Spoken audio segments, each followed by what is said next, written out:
You must excuse my rude entrance. I'm Count Dracula.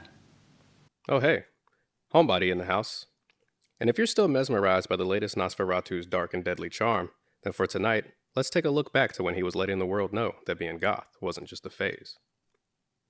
Shortly after the release of the original Nosferatu in 1922, the film was sued by Bram Stoker's widow, Florence Stoker, for copyright infringement. A few years later, she won the lawsuit and the film was ordered to be destroyed.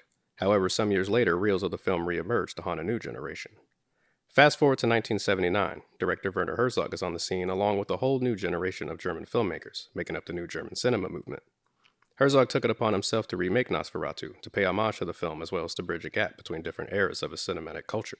Nosferatu, in my opinion, is the most important film ever made in Germany, so this is some sort of a challenge. And it establishes some sort of a link between the great expressionist cinema that we had in Germany and our film renaissance now. It is a film that is beyond my own private person. What he reimagines is an adaptation that differs from its source material, but also honors it by adding much more dimension, making an atmospheric and sublime Gothic tale. The film has a very naturalistic quality to it. It almost feels like a documentary at times. He's not afraid to let a shot feel handheld, and it actually heightens the sense of realism. Majestic vistas of landscapes reminiscent of 19th century romantic paintings capture a natural Gothic tone. There's a beauty to it, opposed to looking frightening. He also slows down the pacing of the film, and doesn't force you to feel horror, but introduces a dreamlike world that gradually descends you into the nightmare. Klaus Kinski's portrayal of the Count will always haunt me. Whatever design Max Schreck came up with in the original, Kinski is the real thing. He looks and plays this character with much more humanity than the original could offer, making the character much more dynamic. He behaves like a reclusive, otherworldly creature of the night, isolated from humanity. He's timid, quiet, he talks as if he hasn't spoken to a human in years, and is in dire need of that connection. The knife is old and could be dirty. It could give you blood poisoning. Please, let me do it. It's the oldest remedy in the world. Oh, forget it. It's hardly worth mentioning. Just a little cut.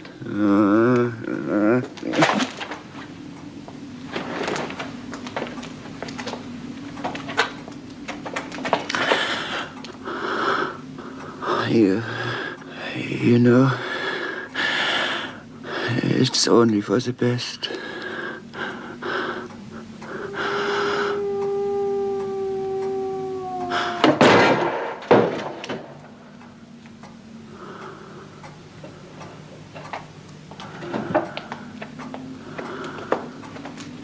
However, he knows what he is, and because of that, he remains alone, cursed with his immortality. He bears a great sadness and longing, and has an interesting approach to making this monster sympathetic. It adds an existential horror of eternal suffering that contrasts with a completely different kind of horror that plays out once he enters the town. Although the original film was influenced by the Spanish flu and utilized it as part of its narrative, I think Herzog elaborates on this aspect of the film even more so.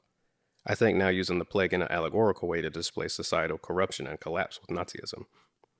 Visually, the way he depicts how the rats have spread are especially repulsive, and that naturalistic approach makes it even more believable. There is a contrast of seeing people keep an order as chaos slowly unravels as more death occurs. You can see the townspeople given to their demise, even as much as seeing what they felt like was the age of reason is challenged by the phenomenon of destruction, displaying a sublime, ominous feeling that a great change could be brought forth by some kind of other. Isabella Adjanti's performance of Lucy is the essence of light as much as Kinski is darkness. She is portrayed as angelic, soft-spoken, and gentle. When we see her confronted by the Count for the first time, we see that her love is so pure and strong that when she selflessly succumbs to him, it feels like a righteous act. In their final confrontation, Herzog once again manages to add so much to the scene. In a very eloquent display, we see it play out in real time, the tragedy of both the monster and the heroic victim. It's a horrifying and sensual ending to the Count, yearning for a human connection, but also succumbing to what he is, a blood-sucking vampire. Compared to the original, it gives you a familiar narrative, even recreating and updating some iconic shots that feel both honest and iconic in their own right. But what this film gives you is a much nuanced and introspective film that isn't trying to feed you any type of typical horror conventions, but through the beauty of this Gothic tale, it explores themes of loneliness, existential dread, the beauty and terror of the sublime, societal fragility, and facing the certainty of death.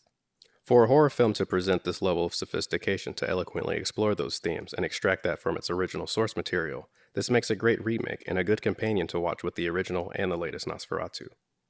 So if you want a different kind of Dracula to sink your teeth into, journey to the land of phantoms with this Herzog classic. Have you peeped Nosferatu the Vampire? If so, what did you think?